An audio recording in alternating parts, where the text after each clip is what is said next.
বন্ধুরা, শুভ সকাল। তোমরা কেমন আছো? আশা করি তোমরা যে যেখানে আছো সবাই খুব ভালো আছো, সুস্থ আছো। আমি কুন্তি, আমার নতুন আরো একটি ব্লগে তোমাদের সবাইকে জানাই অনেক অনেক স্বাগত আর ভালোবাসা। আজকের হলো শনিবার, সকাল এখন 5টা বাজে। এখন থেকেই তোমাদেরকে সাথে নিয়েই নতুন আরো একটি ব্লগ আমি শুরু করছি। সাথে থাকো, আশা করি আজকের ব্লগ তোমাদের খুব ভালো লাগবে।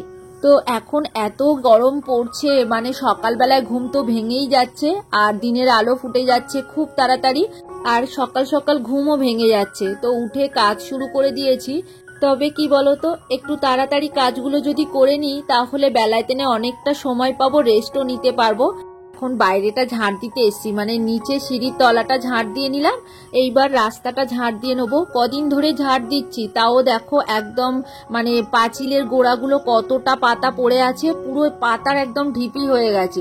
কোথা থেকে যে আসছে। আর ওই যে রাস্তার ওইদিকে একটা মেহগিনি গাছ আছে জানো তো, ওর পাতাগুলো উড়ে উড়ে এসেছিল, এসে একদম মানে রাস্তার ধারগুলোতে জমাট বেঁধে গেছে গাছের গোড়াগুলোতে। আর এর আগে যে বৃষ্টি হলো, বৃষ্টির কারণে পাতাগুলো দেখো একদম মানে পচে নষ্ট হয়ে গিয়েছে, ওই কারণে কালো কালো লাগছে আর কি। আর সকাল হলেই তো আমি বাইরে চলে আসি, একটু ঝাড়পাট দিই আর কি।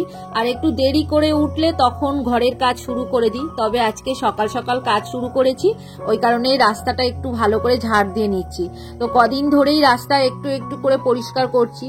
আর ওই যে কদিন আগে বৃষ্টি হয়েছে, বৃষ্টির কারণে এই ছোট ছোট গাছগুলো জন্মেছে। তবে এরপরে বর্ষা আসলে কিন্তু আরো বড় হয়ে যাবে গাছগুলো। তো ওই কারণে প্রত্যেক বাড়ি আমি যতবার ঝাড় দিই একটু একটু করে ঘাসগুলো তুলে দিই আর কি। তুলসী গাছগুলো রেখে দিই আর ঘাস আর অন্যান্য বন গাছগুলো তুলে ফেলে দিই। তো দেখো এখানে একটা বোতল রাখা হয়েছে, মানে এই যে কুকুরগুলো আসে এখানে পটি করে দিয়ে চলে যায় জানো তো, খুব অসুবিধা হয়। ওই যখনই করবে তখনই মানে ড্রেস ছেড়ে এই পটিটাকে পরিষ্কার করে তারপর আবার স্নান করতে হয়। তো ওই কারণেই বাবা কদিন ধরে দেখছি এই নীল উজলার বোতলটা দিয়েছে। তবে খুব ভালো উপকারও হয়েছে জানো তো। জানি না এটা টোটকা নাকি অন্য কিছু। তো দেখো নীল জল ভরে বোতলের মধ্যে রাখা হয়েছে, তারপর দিয়ে কুকুরে পটি করা বন্ধ করে দিয়েছে। তো যাই হোক, এদিকে দেখো সূর্য আস্তে আস্তে উঠছে আর আমি করলা তুলে নিচ্ছি। মানে করলা গাছটা প্রায় মরে যাওয়ার মতো হয়ে গেছে জানো তো, পোকা ধরে গেছে, নষ্ট হয়ে গেছে, আর কটা করলা ধরে আছে। তো ওই কটা করলা তুলে নেবো আর ওদিকে কটা রেখে দিচ্ছি, মানে ছোট ছোট আছে ওইগুলো আর কি তুললাম না এখন। তো এখন দেখো উপরে এসছি, পায়রাগুলোকে একটু খেতে দিয়ে দিলাম। তবে বাবা একবার দিয়েছে সকালবেলায়, তাও দেখো আমি আরেকটু দিলাম, কতটা স্পিডে খাচ্ছে। তো এইবার নিচে এসেছি, বিছানাপত্র ঝেড়ে নিচ্ছি। তো বর্মশাই গুছিয়ে দিয়ে গেছে, আবারও আমি একটু ঝাড়পাট দিয়ে নিচ্ছি আর কি। আর ছেলের বিছানা গোছানো হয়ে গেছে, সেটা আর তোমাদের সাথে শেয়ার করিনি। আর ওদিকে রান্নাঘরের কাজ আমার সব হয়ে গেছে, মানে নিচ থেকে এসেই রান্নাঘরের কাজ করে নিয়েছি, আর তোমাদের সাথে শেয়ারও করা হয়নি। তো যাই হোক, রান্নার পরে যখন ওয়াশ করব, রান্নাঘরটা ক্লিন করব, তখন কিন্তু তোমাদের সাথে শেয়ার করব। তো চলো এইবার রান্নার জোগাড় করে নিই। আজকে যেহেতু শনিবার, তো ওই কারণেই আমি আজকে মুগের ডাল করব আর পটল দিয়ে পাঁপড় দিয়ে তরকারি করব। তো এখন মুগের ডালটা দেখো আমি ভাজা বসিয়ে দিচ্ছি। ওই বাবাকে আনতে পাঠিয়েছিলাম দোকানে আর কি, মুগের ডাল বাড়িতে ছিল না। আর বাবা যে ডালটা নিয়ে এসে, ডালটা একটু বড় বড় সাইজের, ওই কারণে আমি ভালো করে দেখছি, এটা সোনামুখ তো নয়। আসলে আমরা সোনামুখ খাই খুব ছোট ছোট জানো তো। তো এইটা দেখছি বড়, ওই কারণে বাবাকে জিজ্ঞাসা করলাম, বাবা বলল হ্যাঁ বড়টাই দিয়ে দিয়েছে। তো যাই হোক, ওটাই রান্না করে নিচ্ছি। তো এখন দেখো একটুখানি ভেজে নিয়েছি, তবে আমি তেল দিয়ে কিন্তু ডাল ভাজি না, এমনি ভেজে নিই সেটাকে ভালো করে ধুয়ে নেওয়ার জন্য। কারণ তেল দিলে ময়লাটা আর যাবে না, মানে পাউডার যেটা আছে সেটা কিন্তু আর যাবে না। তো ওই কারণে আমি একটুখানি ভিজিয়ে রেখে দিলাম, আর ঠান্ডা হয়ে গেলে ওটা কচলিয়ে ভালো করে ধুয়ে নেবো। তো এদিকে দেখো পাঁপড় ভেজে নিচ্ছি। আজকে 2 রকম পাঁপড় ভাজবো। পাঁপড়ের তরকারি করলে বর্মশাই কিন্তু খেতে চায় না, তো ওই কারণে ওর জন্য মশলা পাঁপড় কিছুটা ভেজে নেবো, ও ডাল দিয়ে খাবে, আর আমাদের জন্য এমনি পাঁপড় ভাজবো, সেটা তরকারি করব। পটল ভাজা করব বলে বাবা পটল কিনে এনেছিল, কিন্তু ওই যে আমার ছেলে পটল ভাজার থেকে পটল পাঁপড় আলুর তরকারি খেতে বেশি ভালোবাসে, তো ওই কারণে আর কি তরকারি করছি। আর আমারও ভালো লাগে, আর বাবা বললো তাই করো, এমনি আলু সিদ্ধ খাবো কেন, ওটা পটল আলু দিয়ে পাঁপড় দিয়ে তরকারি করো। তো এদিকে পাঁপড় ভাজা হতে থাক, তোমাদের কিছু কমেন্টের উত্তর দিয়ে দিই। কল্যাণিয়া মায়ের রন্ধনশালা থেকে দিদিভাই লিখেছে, চলে এলাম নোটিফিকেশন পেয়ে, রোজকারের কাজ তোমার দেখে নিলাম। ফ্রিজ সত্যি নিচে বেশি অপরিষ্কার হয়, লেবু রাখলে গন্ধ হয় না, এই টিপস খুব সুন্দর। শেষ পর্যন্ত ভিডিও দেখে নিলাম, খুব ভালো লাগলো গো, ভালো থেকো তুমি। থ্যাংক ইউ দিদিভাই কমেন্ট করার জন্য। আর কালকে তোমার ভিডিও আমি দেখেছি, তো ভিডিওতে তুমি একটা মেসেজ দিয়েছিলে, তো যারা মানে সর্ষে দিয়ে তেল বার করছে তারা কিন্তু অ্যাকচুয়ালি ভুল করছে। তুমি এই কথাটা একদম ঠিক বলেছো, তোমার মতের সঙ্গে আমার যথেষ্ট মতে মিল আছে। কখনোই সর্ষে দিয়ে জ্বালন দিয়ে কখনোই বাড়িতে তেল বার করা সম্ভব হয় না। তো যারা ভিডিওটা দিচ্ছে সত্যি জানি না তারা কিভাবে বার করছে, কিন্তু এই দিদিভাই প্রমাণ করে দিয়েছে বাড়িতেই সর্ষে দিয়ে খাঁটি সর্ষের তেল তৈরি করা যায়। এটা কিন্তু কখনোই সম্ভব নয়। আমার ভিডিওটা যে সমস্ত বন্ধুরা দেখছো তারা কখনোই চেষ্টা করো না সর্ষে দিয়ে সর্ষের তেল বার করা। তো যাই হোক, এদিকে দেখো আমার পাঁপড় ভাজা হয়ে গেছে, ওই তেলের মধ্যে এইবার পটলটাকে ভেজে নিচ্ছি একটু নুন হলুদ দিয়ে। আর সুস্মিতা দাস মহারানা দিদিভাই লিখেছে, আমাদের কাজের কোনো হিসেব নেই, যখন যেটা সুবিধা হয় সেটাই কিন্তু করে নিতে হয়। একদম ঠিক কথা বলেছো দিদিভাই, সত্যি মেয়েদের কিন্তু কোনো কাজের শেষ নেই জানো তো। আর সকালের দিকে বলো না, প্রচন্ড কাজ থাকে, একটার পর একটা করেই যাব, তাও যেন কাজ কখন কমপ্লিট করব এরকম একটা মনের মধ্যে হয়। তবে রবিবার দিনকে বেশি কাজের চাপ থাকে আমার, আর অন্যান্য দিনগুলো কি হয় খুব সকাল সকাল রান্না করে নিই, তো ওই কারণে বেলার দিকে মানে দুপুরবেলার দিকে একটু রেস্ট পাই। আর রবিবার দিনকে একটু দেরি করেই উঠি আর কি, ছুটির দিন থাকে তো ওই কারণে। আর এমনি বারগুলো দেখো আমি ওই 4:45টার দিকে উঠে যাই, উঠে রেডি হই, ফ্রেশ হই, তো ওই করতে করতে 5:15-5:15 দিকে আমি কাজ শুরু করি আর কি। আর কিছুটা কালকের ছোলা ভিজিয়ে দিয়েছিলাম, সেটা গামছাই করে বেঁধে রেখে দিয়েছিলাম, রাতে সকালে ভিজিয়েছিলাম। তো দেখো কি সুন্দর কলা বেরিয়ে গেছে, খেতেও যেরকম ভালো লাগে আর দেখতেও খুব ভালো লাগে জানো তো, কলাওয়ালা ছোলা। তো ওটা নিয়েই দেখো আমি পটল আলুর তরকারির মধ্যে দিয়ে দিলাম কিছুটা। তবে বর্মশাই খেতে খুব পছন্দ করে এরকম কলাওয়ালা ছোলা, তো ওই কারণে ভিজিয়ে দিই আমি। আর মাঝে মাঝে আবার খেতে চায় না, সিদ্ধ করে দিলেও আবার খায়।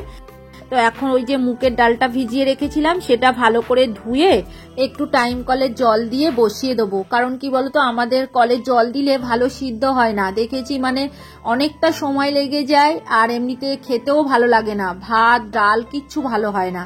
ওই কারণে টাইম কলের জল দিয়েই করি। আর এই টাইম কলের জল বাবা এনে দেয়, তো কতগুলো ড্রাম বসানো আছে দেখেছো, সবগুলোতে কিন্তু ভরা আছে। আর একটা 20 লিটারের বালতি আছে, আমাদের যে ঘর রং করা হয়েছিল তো সেই রঙের বালতি ভরা একদম জল থাকে সব সময়ের জন্য।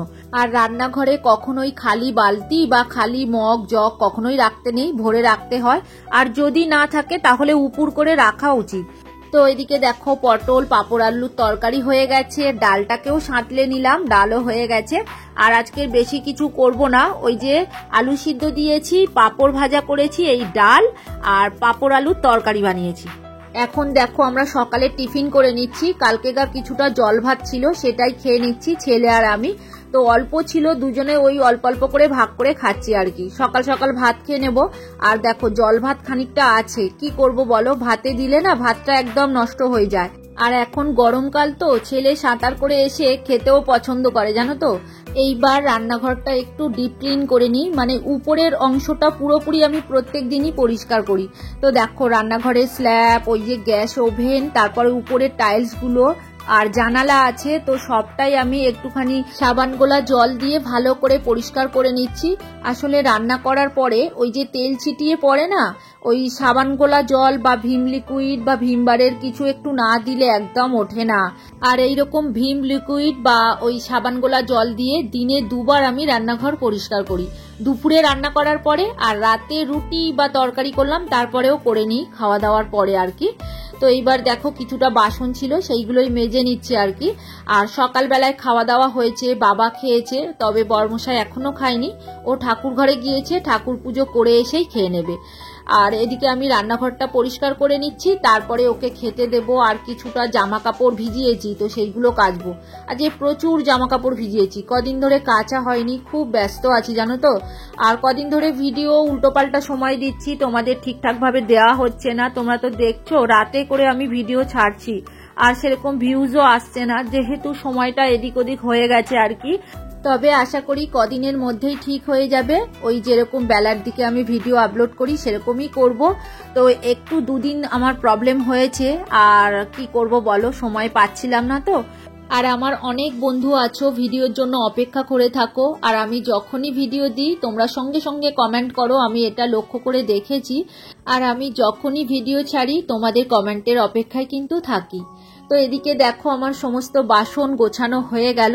তো একটু এদিক ওদিক জল ছিটিয়ে আছে আর কি, সেটা আবারও আমি মুছে নিচ্ছি। কারণ ওই যে গ্যাসের ওভেনের যে ঝিকগুলো আছে ওগুলো মাজলাম, মানে স্ট্যান্ডগুলো আর কি। আর ওই যে বাসন গুছিয়ে নিলাম, তার একটু আধটু জল আছে, তো সেইগুলোই আবারও একটু মুছে নিলাম। জল থাকলে না গ্যাসের ওভেনের উপরে একটা সাদা সাদা দাগ হয়ে যায়, তো ওই কারণে শুকনো কাপড় দিয়ে আবারও আমি মুছে নিই সব সময়, মানে মাজার পরে আর কি গ্যাস ওভেনটা। তো তখন দেখবো একদম চকচক করে, মানে স্টিলের বাসন যেরকম চকচক করে ঠিক সেই রকম। এখন বিকাল হয়ে গেছে, জামা কাপড় তুলতে ছাদে চলে এসেছি। আর আজকে কতগুলো জামা কাপড় কেচেছি, অনেকটা প্যান্ট হয়ে গেছে, দুদিন কাচা হয়নি, তো সেগুলোই সব জমেছিল। আর আজকের ওয়েদারটাও খুব ভালো আছে জানো তো, একদম মানে সব জামা কাপড় শুকিয়ে গেছে, একটাও ভিজে নেই। তবে ওই প্যান্টগুলো, মানে মোটা মোটা প্যান্টগুলো একটু ভিজে আছে গোড়ার দিকে, তো সেগুলো ঘরের মধ্যে মেলে দিলে শুকিয়ে যাবে। আর একটাও তার কিন্তু আজকে ফাঁকা নেই, দেখছো সমস্ত তারে কিন্তু জামা কাপড় মেলা আছে। তবে কিছুটা জামা কাপড় কিন্তু ছেলেই মেলে দিয়েছে, আমি কেচে কেচে দিয়েছি। ওর জামা কাপড়গুলো বলেছি তুই একটু মেলে দে, তো ও মেলে দিয়েছিল। আর কিছুটা জামা কাপড় আমি মেলে দিয়েছি এসে আবার। আর গতবারের ব্লগে কিছু দিদিভাই কমেন্ট করেছে কবিতার কথা থেকে, আর অমৃতা দিদিভাই, আর জয় অ্যান্ড মম থেকে, আর কল্পকথা থেকে। তো তোমাদের প্রত্যেককে অসংখ্য ধন্যবাদ কমেন্ট করার জন্য। তোমরা সবাই খুব ভালো থেকো, আর এইভাবেই সব সময় আমার পাশে থেকো। তো এইবার পায়রাগুলোকে খেতে দেব। তো দেখো পায়রাগুলো কিরকম উড়ছে, চারপাশে ঘুরছে আর কি, ওদের খাওয়ার সময় হয়ে গেছে। মানে দিনে 3 বার ওদেরকে খেতে দেওয়া হয়, সকালবেলায়, আর দুপুরবেলায়, আর বিকালবেলায়। সকালবেলাটা বাবা দিয়েছে, আর দুপুরবেলাটা বর্মশাই দিয়েছে। এখন দেখো আমি দিয়ে নেবো। ওই যে বাবার দেওয়ার এখনো সময় হয়নি, তবে আমি যখন ছাদে এসছি ওই কারণেই ওরা আমার মাথার উপরে ঘুরছে আর কি। জামা কাপড় সব তোলা হয়ে গেছে, এইবার পায়রাগুলোকে একটু খেতে দিয়ে দিচ্ছি। আর ওদেরকে ডাকলে না ওরা চলে আসে, দেখছো খাওয়ার জন্য। যে যেখানেই থাকুক না কেন একটু ডাক দিতে হবে আর কি। তবে এর মধ্যে একটা পায়রা কিন্তু নেই, ছোট্ট বাচ্চা পায়রা, ও এখনো আসেনি খেতে আর কি, ওকে দেখতে পাচ্ছি না। একটু ব্রাউন কালারের, মানে বাদামি রঙের। তো ওকে ডাকছি আর দেখছি চারিদিকেও কোথায় গেল, তো দেখতে পেলাম না শেষে। তো যাই হোক, কোথাও একটা আছে হয়তো। তো এদিকে পাখিগুলোকে বের করে দিলাম, পাখিদেরও খেতে দেব। কারণ কি বলতো, বর্মশাই সকালবেলায় একবার দিয়েছে। এখন আমি পাখিগুলোকে বাইরে বের করে দিলাম, মানে ঘরের মধ্যে ছিল আর কি, প্রচন্ড রোদ্দুর তো, ওই কারণে বাইরে আমরা রাখি না। আর খুব গরম পড়ে, যেহেতু একটু খোলা জায়গা আছে ওই জন্য আর কি ঘরের মধ্যে রাখা হয়। তো এখন বিকালবেলায় একটু বার করে দিলাম। আর পায়রারা এই ঘাসের দানা খেতে খুব পছন্দ করে, যেটুকু এক্সট্রা হয় আর কি ওদেরকে দিয়ে দিই। তবে ছোট বাচ্চাদের পক্ষে খুবই ভালো, মানে পায়রাদের ছোট বাচ্চাদের কিন্তু এই ঘাসের দানা দেওয়া যায়, ওরা নিজেরা খেতে পারে। পাখিদের কিন্তু বেশি খাবার লাগে না, অল্প একটুখানি খায় জানো তো। ছোট্ট একটা চামচ আছে ওর মধ্যে, ওই 1 চামচ মতো দিই। সকালবেলায় দিয়ে গেছে বর্মশাই 1 চামচ, আর এখন আমি 1 চামচ দিয়ে দিলাম। তো বেশি খাবার লাগে না, তবে পায়রাদের কিন্তু অনেকটাই খাবার লাগে ধরতে গেলে। প্রত্যেক দিন তো 3 বার দেওয়াই হয়, তার মধ্যে 4 বারও হয়ে যায়, 2 বার কখনোই হয় না। তো দেখছো 3 বার খেয়েও ওরা কিরকম করে, যেন কতদিন খায়নি এরকম একটা করে ওরা। তবে এই খাওয়া হয়ে গেলে ওরা ওই শেটের তলায় উপরে উঠে যাবে, ওরা কিন্তু আর নিচে নামবে না। আবার খেতে যদি দাও আর কিন্তু ওরা নিচে নামবে না, কেন বলো তো, ওদের একবার যদি টাইম অনুযায়ী খাওয়া হয়ে যায়, ওদের যত ডাকো ওরা কিন্তু আর নিচে নামবে না। তো দেখো সমস্তটাই কিন্তু ওরা আস্তে আস্তে খেয়ে নেবে। আর পায়রাগুলো যতক্ষণ খায় আমি একটু দাঁড়িয়ে থাকি, কারণ কি বলতো ছোট একটা বাচ্চা আছে আর কাকগুলো এত মাথার উপরে ঘুরছে কদিন ধরে, সমানে বাচ্চাদের উপরে টার্গেট করে রাখে, মানে কখন ওদের খাবে আর কি। তো চলো বন্ধুরা, আজকের ভিডিও আর বড় করব না, এখানেই শেষ করব। তোমরা সবাই খুব ভালো থেকো গো। আর ভিডিওটা কেমন লাগলো কমেন্ট করে অবশ্যই জানিও। আর নতুন বন্ধু হয়ে থাকলে চ্যানেলটিকে সাবস্ক্রাইব করে দিও। আজকের মতো এখানেই রাখছি, এবার দেখা হবে পরের ভিডিওতে।